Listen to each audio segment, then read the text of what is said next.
Talking to us. Shouldn't you be dancing up? Shouldn't it be like, shouldn't you get up like Strictly Come Dancing? Sure you see that. Don't just say Colin's going to go like, oh. I'm glad you didn't do one of the turns that we practiced. Yes, let's not. Kick to the right. It's actually working this morning. Don't worry.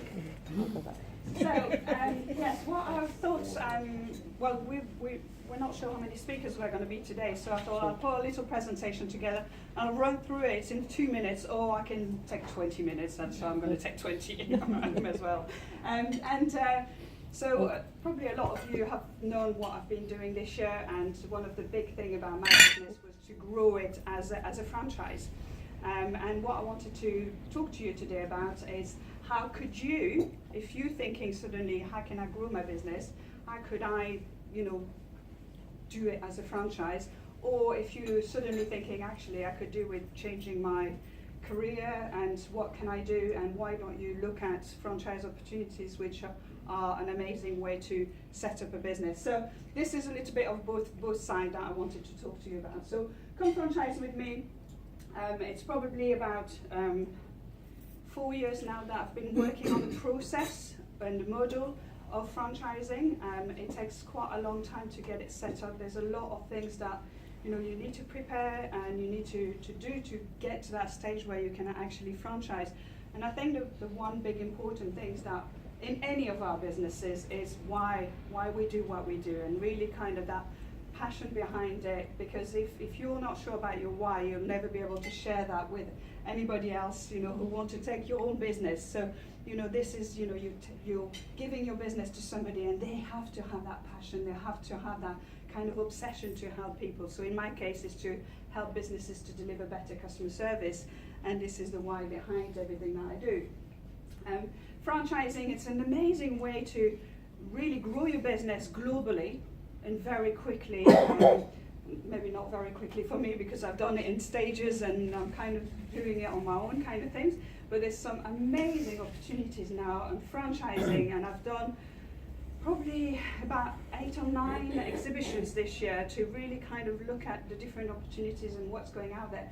And from absolutely everything, from chimney sweeps to juicing, to coaching, to teaching languages. It's just incredible now, a massive range of business that you can actually find through franchising. So if you've got a model, if you've got something that is transferable, you can be a franchise business. You can model this and actually give that to somebody else to do exactly the same way as you would do it. So franchise is booming all over the world. Funny enough, in Jersey, we haven't got many franchise businesses, do we, really, who've looked at the model and actually wanted to develop that. So we've got quite a few franchises coming in on the island, but not so many of our businesses actually getting out there. So it'd be amazing to perhaps do groups or something on franchise, if anybody fancy doing some more. And the first step that you need to really do, so it's creating that franchise plan. So the plan should be really detailed. So when somebody receives your plan, it should really kind of have all the information about what is the business about, who you are, what is the brand about, why you do what you do, and then everything else that you're going to be offering to them. Maybe some testimonials from your clients, and then actually what the package is going to look like. So when they receive your plan, they have a really quite good understanding, because people will go all over and they'll pick 10, 15, 20 different, franchise, and they'll start then dragging it and thinking, well, I like that, I haven't got enough information on that, I'll drop it. So the more information you can give them, the better they'll feel to read your franchise and plan and actually think, ooh, this is amazing, I want to know more, I'm getting really excited about it. So the plan it's what it's all about. And I think it's about, the plan needs to give the mission as well, why we're doing it. So this is kind of the mission that I've put together for my business as an example. But if you don't align yourself with the values of that franchisor and the mission of it, don't even go there, it's no point to really. So this needs to be, your values, your mission, why you're doing it. It needs to be really big. It's part of your brand, and it needs to be out there so you can shout about it and people feel connected to you by this. And then you talk about your services. So what is it that you're doing that nobody else will do, that actually somebody will want to do your service? So in terms of mystery shopping, there's lots of businesses who do mystery shopping in the UK, in the US, all over, but perhaps not a lot of companies actually do the mystery shopping and the customer experience and the training and setting up some standards and actually, giving the consultancy behind it. So really looking at what is it that, or why would somebody take, your franchise, why wouldn't they just do it themselves? So that's just, the things behind it. What is that UPS that they want to stay with you and be with you and actually carry on doing the work with you? The brand is very important. So again, when you're growing into a bigger, estate, it's about trademarking, doing all those kind of things. Amazing. I mean, it's going through all different loops and learning curves through the last 4 years. It's just been quite an incredible learning. But the brand that's what it's all about. And I think, again, when you're creating your operating guidelines, so every step of the way that you want your franchisees to actually create, this is the brand. Every part of the journey is part of your brand, how they talk, how they present themselves. This is the brand they're representing. Second step is then you will sign an NDA. So they'll say, oh yes, I love it, I want to know more. You'll sign an NDA, and then you can get to the next stage, which is then they'll receive, it's time for doing their due diligence. So as a franchisor, what I'm giving to somebody who's interested is they'll get a template of a business plan and they'll get a 5 years projection for their business. So then they can start their market research, and that's that time, like any business says, who is the competition around you? Is this going to work? What are the pricing like around, where I want? What's the territory? So again, we need to look at the territory and how big they're going to take. Is it London? Is it half of the UK? Is it Ireland, or is it just Dublin? You need to think about the territories when you're looking at it. And the 5 year projections for me, because I set up the business here in Jersey, is on 100,000 people. So I projected 100,000 people. This is what I'm projecting for you in 5 years. But I've got my franchisee that I'm launching in Mumbai next week. Well, Mumbai is 25 million people. So, right? So when you're thinking 100,000 people, this is a projection. If there's 20 million people, Claire, actually those figures, I can do 20 times those figures, and I'm like, yes! This is what it's all about. So the research and the market research and the understanding, this is a crucial point to make sure that it's going to be right. Then the next step is actually, let's meet up. Are we getting on? Because franchising, it's like getting married. You're really getting into that partnership. It's about connecting. It's about supporting each other. It's about being there. It's about holding their hand when they, things don't go right, and celebrate things when they go right. So it's a real partnership. If you don't connect with a person at that emotional level, it's never going to work. And I think this is really quite an important part of it. So, we're all happy, we've met, we love each other, they're all happy with the business plan, the marketing. What they need to do next. I wouldn't sign that. You wouldn't sign that one, no.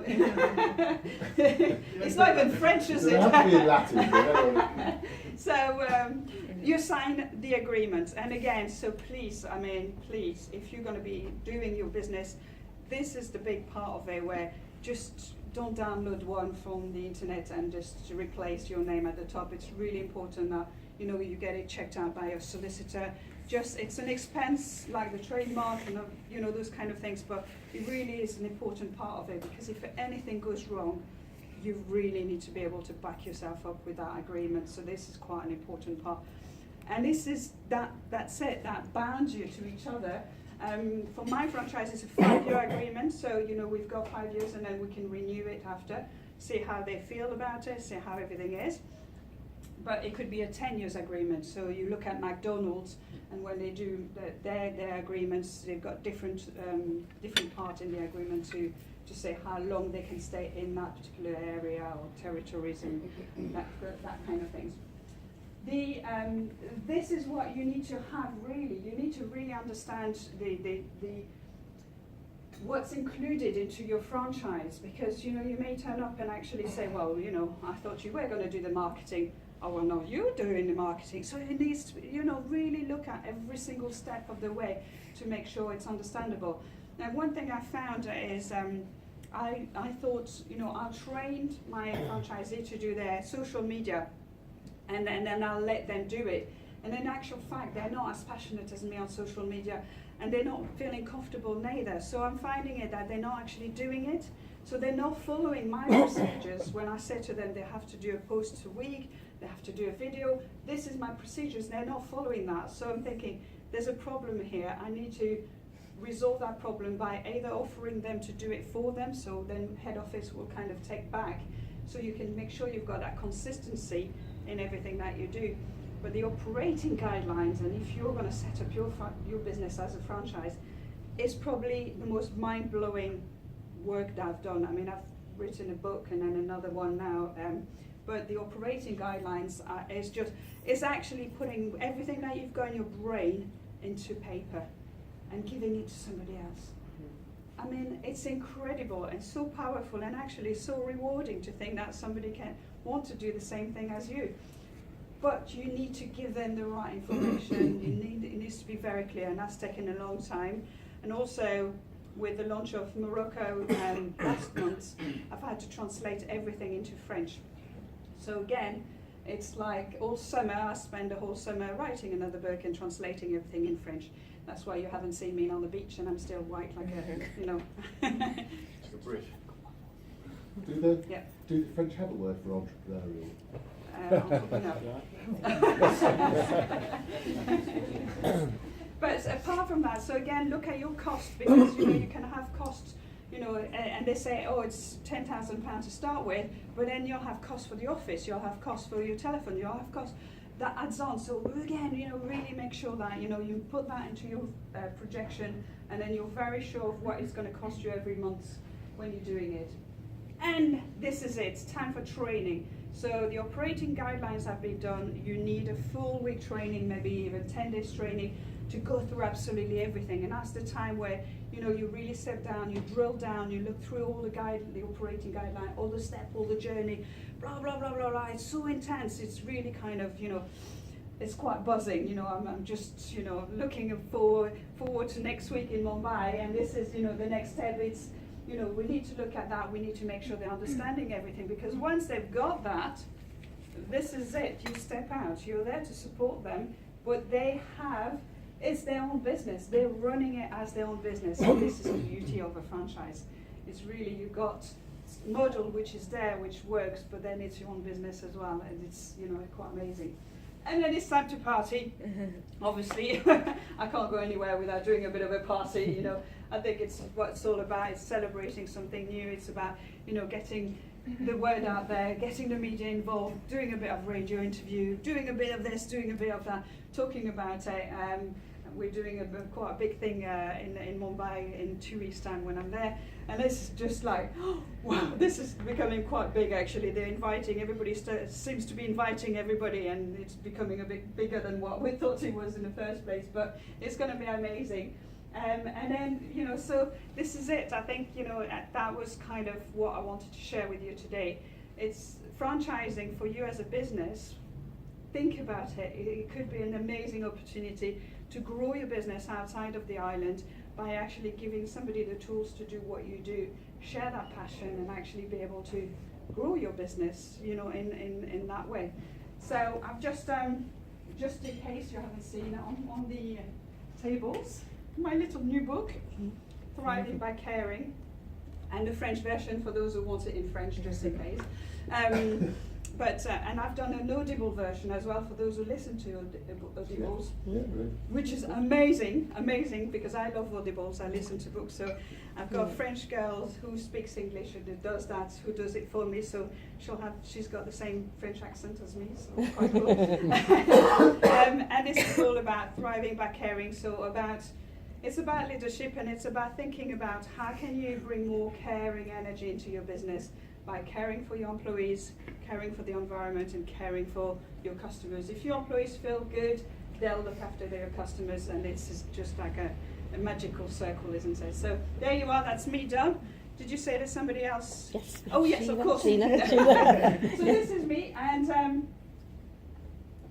let's do it. Yes, you can do it. Do you want to come up? Cool.